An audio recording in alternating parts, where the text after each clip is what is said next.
డి7 news ప్రేక్షకులకు నమస్కారం. దర్శి మండలం చెరుకొమ్మపాలెం గ్రామ ఎస్సీ కాలనీలో నూతన ఎస్ఐగా ట్రైనింగ్ పొందబోతున్న దళిత మహిళ గంగుల సుభాషిణికి సన్మాన సభ రాష్ట్ర దళిత సేన దర్శి నియోజకవర్గ అధ్యక్షులు గర్నెపూడి ప్రేమ్ కుమార్ అధ్యక్షతన జరిగింది. ముఖ్య అతిథులు లంకోజనపల్లి హెడ్ మాస్టర్ వేలుపుల రాఘవరావు మాట్లాడుతూ, అట్టడుగు వర్గంలో కష్టపడి భారత రాజ్యాంగ నిర్మాత డాక్టర్ బిఆర్ అంబేద్కర్ కలలను సాకారం అందించి ఉన్నత శిఖరాలను అందుకుని ప్రకాశం జిల్లా దర్శి మండలంలో మారుమూల ప్రాంతమైన చెరుకొమ్మపాలెం గ్రామానికి మంచి పేరు తెచ్చిన నూతన ఎస్ఐ ట్రైనింగ్ పొందబోతున్న గంగుల సుభాషిణి వారి తల్లిదండ్రులు చేసుకున్న పూర్వజన్మ సుకృతమని ఆయన కోరారు. నూతన ఎస్ఐ ట్రైనింగ్ పొందబోతున్న తండ్రి వెంకటేశ్వర్లు ఉల్లిపాయల గ్రామాల్లో అమ్ముకొని తన కూతుర్ని కష్టపడి చదివించారని వారన్నారు. ఇంకా ఎన్నో ఉన్నతమైన స్థానాలకు అంచెలంచెలుగా ఎదగాలని ఈ సందర్భంగా ఆయన కోరారు.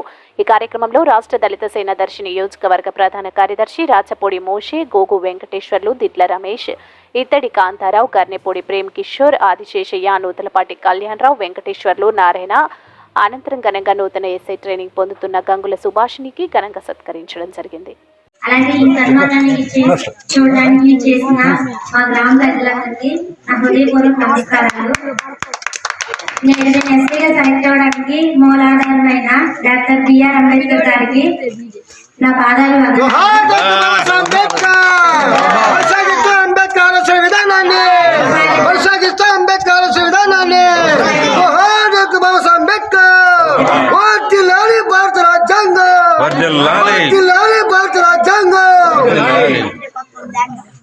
నేను ఫస్ట్ డిఎస్సి ప్రిపేర్ అయ్యేటప్పుడు టెక్స్ట్ బుక్స్ లో చిన్న చిన్న సామాజిక అసమానతలు లెసన్స్ లో డాక్టర్ బిఆర్ అంబేద్కర్ గురించి చిన్న చిన్న ఇన్సిడెంట్స్ చదివాను. ఆ దాంట్లో ఒకటి ఏంటంటే, వాళ్ళ నాన్నగారు వేరే ఊర్లో జాబ్ చేస్తూ ఉంటారు. అతను జాబ్ చేయడం వల్ల వీళ్ళు అంబేద్కర్ గారు వాళ్ళ సోదరులు అందరూ కొంచెం హై క్యాస్ట్ లాగా అనిపించేవాళ్ళు. అప్పుడు వాళ్ళ గ్రామం నుండి వాళ్ళ నాన్నగారి దగ్గరికి వెళ్ళడానికి రైల్వే స్టేషన్ నుండి ట్రావెల్ చేయాల్సి ఉంటుంది. ఆ టైంలో ట్రైన్ లేట్ అవుతుంది. అప్పుడు ట్రైన్ మాస్టర్, స్టేషన్ మాస్టర్ వాళ్ళందరూ వీళ్ళని చూసి మంచి రిచ్ ఫ్యామిలీస్ ఇంకా హయ్యర్ క్యాస్ట్ అనుకొని వీళ్ళతో చాలా గర్వంగా చాలా సంతోషంగా దగ్గరగా మాట్లాడుతూ ఉంటారు. అలా మాట్లాడుతూ ఉండగా మధ్యలో మీరు ఏ క్యాస్ట్ అని అడిగినప్పుడు మీరు దళితులు మహర్ కులానికి చెందిన వాళ్ళం అని చెప్పడం వల్ల అప్పటి వరకు నవ్వుతూ జోగేలుగా ఉన్న వ్యక్తి ఒకసారిగా ఫేస్ అంతా సీరియస్ చేసి కళ్ళు కట్టం చేసి ఆ కళ్ళు రెడ్డిగా అయిపోయి వీరు చూడడానికి భయంకరంగా ఉండేలా ఉండేసరికి వీళ్ళు అతను చూసి భయపడి దూరంగా వచ్చేస్తారు. ట్రైన్ కోసం వెయిట్ చేసి లేట్ అవ్వడం వల్ల బయటకు వెళ్ళి గుర్ర బండి ద్వారా అయినా వెళ్దాం అనుకుంటారు. ఆ టైంలో గుర్ర బండి నడిపే వాళ్ళ దగ్గరికి వెళ్తే మీరు ఏ క్యాస్ట్ అని అంటారు. మీ మహర్ కులస్తులు అని చెప్పడం వల్ల వాళ్ళు కూడా వాళ్ళని ఐకించుకోవడానికి హెల్ప్ చేయరు. అప్పుడు మేము కొంచెం ఎక్స్ట్రా ఛార్జ్ అయినా ఇస్తామంటే, నువ్వు ఎంత ఎక్స్ట్రా ఛార్జ్ ఇచ్చినా సరే మేము మిమ్మల్ని ఎక్కించుకోము, మిమ్మల్ని ఎక్కించుకుంటే మా కులస్తులు మమ్మల్ని వెలిగేస్తారని చెప్పి వాళ్ళని అలా వెయిట్ చేసేలా చేస్తారు. ఈ ఇన్సిడెంట్ చదివినప్పుడు నాకు ఎలా అనిపించిందంటే, అంటే ఇప్పుడు అంబేద్కర్ గారు లేకుంటే మా పరిస్థితి ఇలా ఉండేదేమో.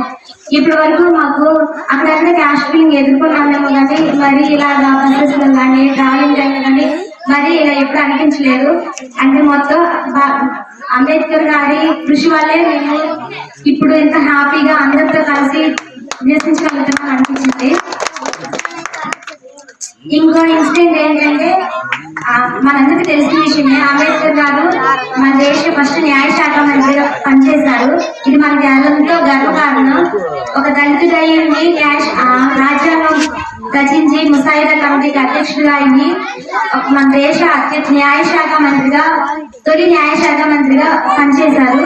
దీనికి మనందరం గర్వించదగ్గాలి. అలాగే అతను న్యాయవాదిగా చేసేటప్పుడు ఒక ఇన్సిడెంట్ జరుగుతుంది. అతను కోర్టులో వాదిస్తున్న టైంలో తన కుమారుడు చనిపోయాడనే న్యూస్ వస్తుంది. అప్పుడు జడ్జి గారు, ఇప్పుడేం వాదిద్దాం అంబేద్కర్ గారు, ఇంటికి వెళ్ళండి, తర్వాత ఇక్కడ చూద్దామంటే అప్పుడు సార్ ఏమంటారంటే, నేను ఇప్పుడు వెళ్ళినా నేను చేసేది ఏం లేదు, నా కొడుకు నేను అలా బతికించుకోలేను. ఇప్పుడు నేను వెళ్ళిపోవడం వల్ల ఇక్కడ 40 మంది నిర్దోషులు దోషులుగా మిగిలిపోతారు. వాళ్ళ జీవితాలని అలా చేయడం కన్నా వాళ్ళ న్యాయం చేయడమే నాకు కావాలని చెప్పి ఆ ఇన్సిడెంట్ లో వాళ్ళ కొడుకు చనిపోయినా తను వెళ్ళడు. అలాగే తను న్యాయం కోసం ఎలా పోరాడాడు, నా విధులు అంత పర్ఫెక్ట్ గా నేను వర్క్ చేస్తానని ఈ సభాముఖంగా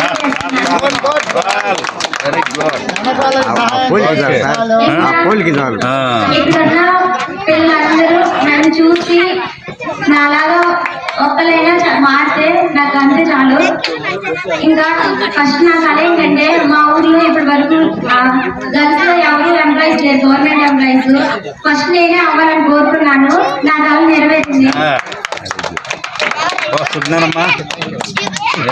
ఈ అవకాశం నాకు ఇచ్చినందుకు మరియు నాకు ఈ సన్మాన కార్యక్రమాన్ని ఏర్పరిచినందుకు పెద్దలందరికీ నా హృదయపూర్వక ప్రేమ్ కుమార్ సార్ గారికి ఇంకా మిగిలిన పెద్దలందరికీ నా హృదయపూర్వక ధన్యవాదాలు. Thank you sir. ఇలాంటి మరింత ఇంట్రెస్టింగ్ న్యూస్ కోసం చూస్తూనే ఉండండి D7 న్యూస్. ఒక్క నిమిషం ఆగండి. D7 న్యూస్ ని లైక్ చేసి, షేర్ చేసి, సబ్స్క్రైబ్ చేయండి. D7 న్యూస్ నిరంతరం ప్రతిక్షణం.